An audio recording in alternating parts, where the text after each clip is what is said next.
Alien girl entered the room. She was soaked and shivering. "Can I stay in your room, human?" she asked. Rain lashed against the metal walls of the outpost, an endless rhythm of tapping that had already put half the camp on edge. I sat by the rusted heater in my corner of the small barracks room. Try to ignore the chill seeping through my standard-issue military coat. The generator buzzed weakly, barely enough power to keep the lights on. Outside, the storms of Zareth, for unlike anything Earth had ever seen. Black rain that hissed on metal, thunder that cracked the sky in half. That was when the door creaked open. A figure stood there, framed in the weak orange glow. Soaked from head to toe, her shoulders trembled as if every drop of rain carried ice. She had large violet eyes and delicate features unlike any human. Her long dark hair clung to her alien blue skin, and her breath came in visible clouds. "Can I stay in your room, human?" she asked softly, her voice trembling more from emotion than cold. I stood quickly. "Of course. Come in. You'll freeze out there." She stepped in slowly, unsure.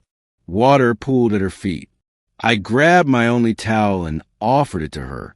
She hesitated, then took it with both hands, bowing slightly, a gesture I'd learned meant deep gratitude in her culture. She dried her arms first, then her long hair, then just stood there, shivering. I peeled off my coat and handed it to her. "Here, sit by the heater. It's not much, but it's better than nothing." She slid into the coat, which hung oversized on her slim frame, and knelt near the heater. For a moment, we just listened to the storm. "You don't have your own room?" I asked finally. "I was staying in the storage unit behind the kitchen," she replied. "But the roof broke in a wind. Everything is soaked." I clenched my jaw. That wasn't right.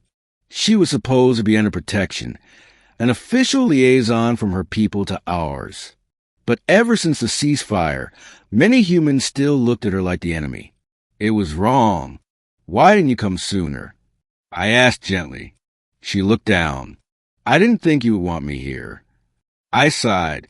"Look, I don't know what the others think, but you're always welcome in here." She looked up, her eyes wide. "Truly?" "Yes," I said. "I mean it." She blinked fast.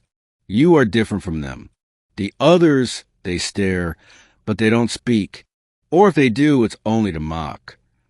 I leaned against the wall, arms crossed. "They're idiots. They don't see what I see." Her head tilted slightly. "What do you see?" I hesitated. "I see someone brave, who came across space to help make peace, even after what happened during the war." She grew quiet. "I lost my brother in that war." I nodded. "I lost my best friend, but I'm still here, still hoping for something better." She shifted a little closer to the heater. "Do you think it is possible? Peace, I mean." I looked at her. Her skin had stopped shivering, but her eyes still looked cold, tired. "I think it starts small," I said, "like letting someone in out of the rain." A small smile touched her lips. "That is a good beginning." We fell silent again. The storm raged outside, but in the small room, there was calm. "Do you have a name?" I asked suddenly. She blinked. "Yes. My people call me Solanire, but you may say Selani. Easier, perhaps." "Selani," I repeated. "I'm Erik." She nodded. "Erik. That name is simple but strong." I chuckled. "Thanks, I think." She glanced down at the coat wrapped around her. "Your warmth. I had forgotten what kindness felt like. That's a heavy thing to forget." "It has not been easy, living among humans," she said. "But tonight you remind me why I came. To freeze with the rest of us on a miserable rain planet." I joked. She laughed quietly. It was a strange sound, melodic, like water flowing over glass. "No, to see if bridges can be built between hearts." I looked at her, And for the first time, I realized just how close she was sitting now. "You're not alone in that," I said. "You know that, right?"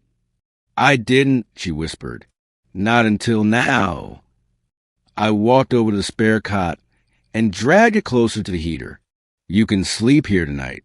It's not much, but—" She put a hand on my arm. Small, cool, but firm. "Thank you, Erik. No one else would have done this." I nodded, unsure what to say. She laid down slowly, pulling the coat tighter around her, curling up like a child who hadn't felt safety in years. The storm outside softened slightly. Maybe it was just my imagination. Or maybe, for once, the world wasn't entirely cruel. In the early hours of morning, I woke to the sound of soft breathing. She was still asleep, her face turned toward the heater, hair dry now and fanned over the pillow like ink and water. I stood quietly, not wanting to disturb her. But as I stepped past her, she stirred. "Erik," she mumbled. "Yeah." I whispered, "Are you still here?" "I'm right here," I said, "not going anywhere."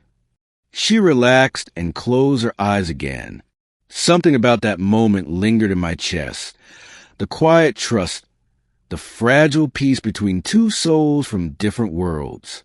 Over the next few days, Selani stayed in my room. Officially, it was temporary, but unofficially, I didn't want her to go. She cleaned her few belongings, helped around the camp, and even cooked a strange soup from roots she gathered outside the perimeter. I was surprised by how easy it became, sharing space, trading stories, laughing quietly at night when the others were asleep.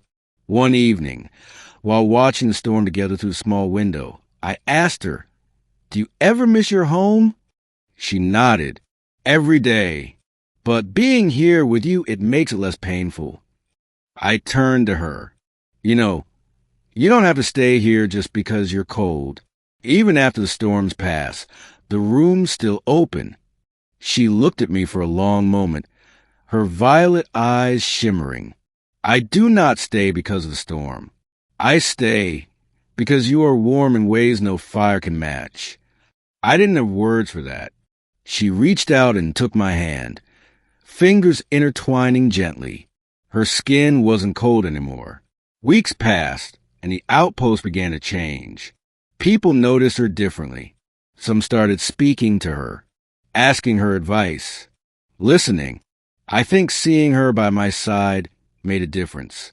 And one night, when the storms finally ended and the skies cleared for the first time in months, Selani stood outside the barracks, staring up at the stars. "I was afraid, Erik," she said. "Afraid your kind would never accept me. But now, I think maybe there's hope." I stepped beside her. "You're not alone anymore, and you never will be again." She looked at me with a smile. "May I stay in your room forever?" I smiled back. "It's not just my room anymore."